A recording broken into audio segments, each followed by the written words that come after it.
Selamat pagi Bapak Ibu. Marilah kita mendengarkan dan merenungkan bacaan dan Injil hari ini, Senin 11 Juli 2022.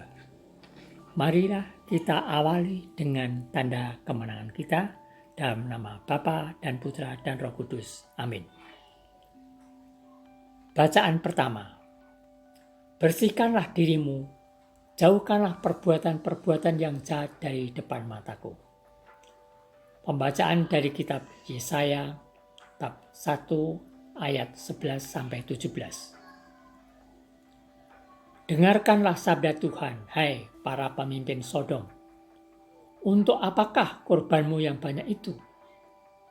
Aku sudah jemu akan korban-korban bakaran berupa domba jantan dan akan lemak anak lembu tambun. Darah lembu jantan dan domba serta kambing jantan tidak kusukai. Apabila kalian datang untuk menghadap di hadiratku, siapakah yang menuntut daripadamu bahwa kalian menginjak-injak pelataran bait suciku? Jangan lagi membawa persembahan yang tidak sungguh, sebab baunya menjadi jijik bagiku. Kalau kalian merayakan bulan baru dan Sabat, atau mengadakan pertemuan-pertemuan, aku tidak tahan melihatnya, karena perayaanmu itu penuh kejahatan. Perayaan-perayaan bulan baru dan pertemuan-pertemuanmu yang tetap, aku benci melihatnya. Semuanya itu menjadi beban bagiku. Aku telah payah menanggungnya. Apabila kalian menadahkan tangan untuk berdoa, aku akan memalingkan mukaku. Bahkan, sekalipun kalian berdoa berkali-kali, aku tidak akan mendengarkannya, sebab tanganmu penuh dengan darah. Basuhlah, bersihkanlah dirimu, jauhkanlah perbuatan-perbuatanmu yang jahat dari depan mataku. Berhentilah berbuat jahat, belajarlah berbuat baik, usahakanlah keadilan, kendalikanlah orang kejam, belalah hak anak-anak yatim, perjuangkanlah perkara janda-janda. Demikianlah sabda Tuhan. Syukur pada Allah. Bacaan Injil. Berbahagialah yang dikejar-kejar karena taat kepada Tuhan, sebab bagi merekalah kerajaan Allah.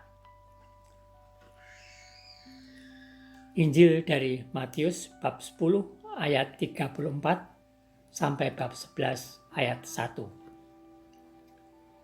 Pada suatu hari, Yesus bersabda kepada ke-12 muridnya, "Jangan kalian menyangka bahwa aku datang untuk membawa damai di atas bumi.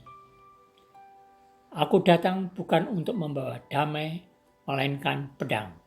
Sebab aku datang untuk memisahkan orang dari ayahnya, anak perempuan dari ibunya, menantu perempuan dari ibu mertuanya, dan musuh orang ialah seisi rumahnya. Barang siapa mengasihi bapa atau ibunya lebih daripadaku, ia tidak layak bagiku. Barang siapa mengasihi putranya atau putrinya lebih daripadaku, ia tidak layak bagiku. Barang siapa tidak memikul salibnya dan mengikuti aku, ia tidak layak bagiku. Barang siapa mempertahankan nyawanya, ia akan kehilangan nyawanya. Dan barang siapa kehilangan nyawanya demi aku, ia akan memperolehnya kembali.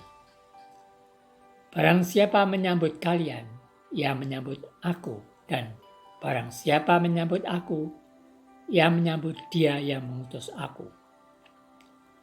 Barang siapa menyambut seorang nabi sebagai nabi, ia akan menerima upah nabi. Dan barang siapa menyambut seorang yang benar sebagai orang benar, ia akan menerima upah orang benar. Dan barang siapa memberi air sejuk secangkir saja kepada salah seorang yang kecil ini karena ia muridku, aku berkata kepadamu, sungguh ia tak akan kehilangan upahnya. Setelah Yesus selesai mengajar ke-12 rasulnya, ia pergi dari sana untuk mengajar dan memberitakan Injil di dalam kota-kota mereka. Demikianlah sabda Tuhan. Terpujilah Kristus.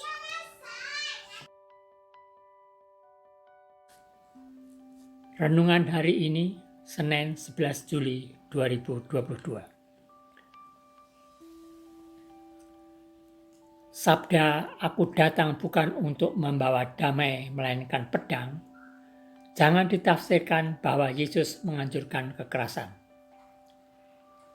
Yang dimaksudkan Yesus ialah karena ia memperjuangkan kejujuran, kebenaran, dan keadilan, maka ia akan menghadapi perlawanan dari orang-orang yang selama ini menjadi pelaku korupsi, kebohongan, dan ketidakadilan. Mereka terusik dan tidak nyaman lagi melakukan kejahatan. Injil hari ini hendak menegaskan bahwa mengikuti Yesus itu adalah pilihan radikal, dalam arti menuntut totalitas dan tak bisa setengah-tengah. Jalan mengikuti Yesus itu adalah jalan salib. Ini hanya bisa dilakoni bila orang telah memilih dan memeluk Yesus sebagai nilai tertinggi dalam hidupnya, sehingga hal-hal lain sifatnya sekunder saja. Jika demikian, maka seorang pengikut Kristus bahkan tak takut kehilangan nyawanya karena aku,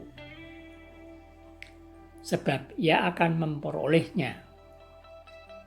Ia sanggup menanggung segala risiko dari pilihannya mengikuti Kristus.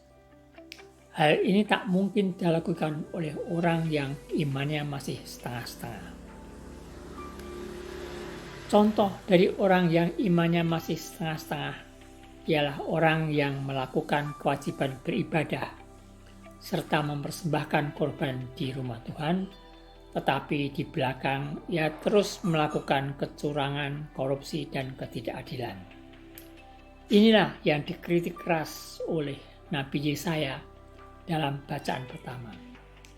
Yesaya menegaskan bahwa Allah tidak akan sekali-kali menerima doa dan persembahan orang semacam ini, kecuali jika orang itu berhenti berbuat kejam dan jahat, lalu belajar berbuat baik serta membela hak-hak orang lemah seperti para anak yatim dan janda.